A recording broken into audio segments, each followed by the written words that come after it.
Assalamualaikum warahmatullahi wabarakatuh. Anak-anakku semua, berjumpa lagi dalam pembelajaran di kelas 5B Mindu Sunep, yang mana pada hari ini kita akan belajar matematika bab penyajian data.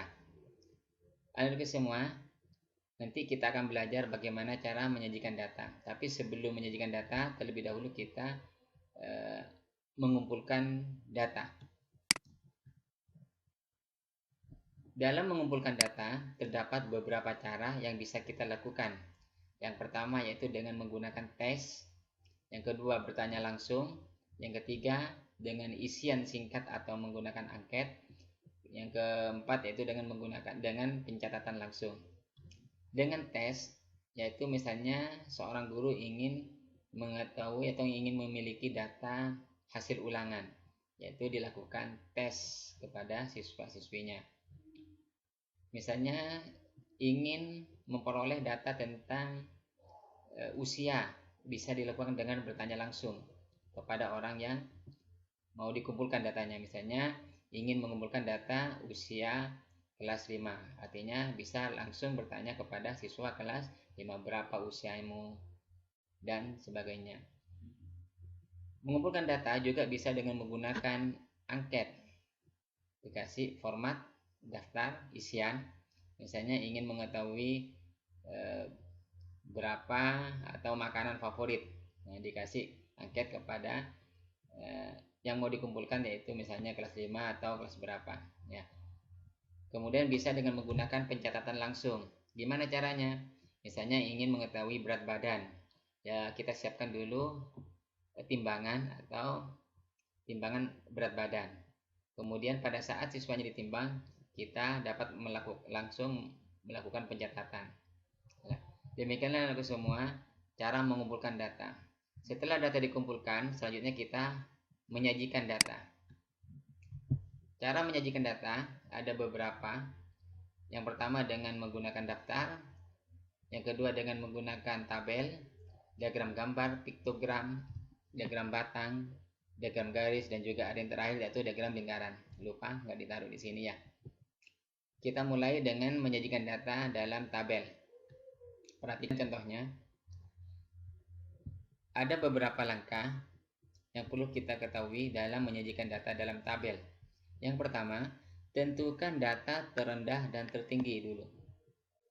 Yang kedua, tulis data urut dari yang terendah. Misalnya ingin menyajikan data berat badan, berarti diurut dari yang berat badannya paling ringan sampai berat badan yang paling berat. Misalnya ingin menyajikan data nilai ulangan, berarti nanti diurut dari nilai yang paling rendah sampai nilai yang paling tinggi.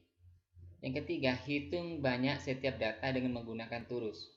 Inilah langkah-langkah yang perlu kita lakukan dalam menyajikan data dalam tabel. Perhatikan contoh berikut. Misalnya kita akan menyajikan data hasil ulangan. Misalnya di sini contoh hasil ulangan matematika siswa kelas 5, misalnya ada yang mendapat 70, 60, 90, 80, 60, 90, dan seterusnya. Data ini kita akan sajikan dalam tabel. Nah, ini tabel. Nah, ingat tadi kita urut datanya dari yang paling rendah, yaitu yang paling rendah adalah 50. Setelah 50, 60, 70, 80, 90, 100. Kemudian setelah diurutkan, kita hitung berapa banyaknya data. Misalnya nilai 50 ada berapa? Kita hitung 50. Ada 1, 2, 3. Terusnya seperti ini. 1, 2, 3. Banyaknya sebanyak 3. Kemudian 60. Kita hitung 1, 2, 3, 4. Ada 4. Terusnya seperti ini. 1, 2, 3, 4. Kalau misalnya 5, kita gini, miringkan. Ya, kasih 1 miring. Banyak siswa 4. Yang 70, 1, 2, 3, 4. 4 lagi. Yang 80, hitung 1, 2, 3. Ada 3. Yang 90, 1, 2, 3, 4. Terusnya seperti ini. Kemudian tulis banyaknya 4. Yang 100 ada 1, ada 2. Anak-anak semua, dengan menyajikan data kemudian kalian bisa membaca data. Misalnya ada pertanyaan, berapa nilai terendah yang diperoleh anak-anak pada saat mengikuti ulangan matematika. Dari data ini bisa kalian baca, yaitu nilainya 50 yang terendah, yang tertinggi yaitu 100. Sedangkan nilai yang banyak didapat siswa itu nilai 60 sama 70. Anak-anakku semua, selanjutnya untuk lebih memahami tentang menyajikan data dalam tabel, silakan kalian melakukan uji coba atau mengerjakan tugas latihan. Yaitu tugasnya halaman 154, nomor 1 dan nomor 2. Yang nomor 1, misalnya, nilai ulangan matematika 20 siswa kelas 5 tercatat sebagai berikut. Inilah hasil ulangannya, ada 6, ada 7, ada 8, ada 9. Kemudian silahkan kalian sajikan dalam tabel seperti yang tadi. Nah, sebelum menyajikan, masih ingat langkahnya, diurutkan dulu dari yang terendah, kemudian hitung ada berapa banyak datanya. Kemudian soal yang nomor 2, data tinggi badan 20 siswa dalam sentimeter sebagai berikut. Ada yang tingginya 140, 137, 135, dan seterusnya. Kemudian pertanyaannya, sajikan data tersebut dalam tabel sama dengan yang tadi nomor 1.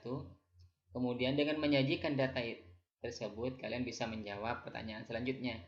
Berapa banyak siswa, ini siswa ya, mohon maaf, berapa banyak siswa yang tinggi badannya 135 cm? Kemudian yang ketiga, berapa sentimeter siswa yang paling tinggi? Ada berapa? Nah, yang keempat atau yang D, berapa siswa yang tinggi badannya 140 cm? Nah, semua demikianlah pembelajaran hari ini.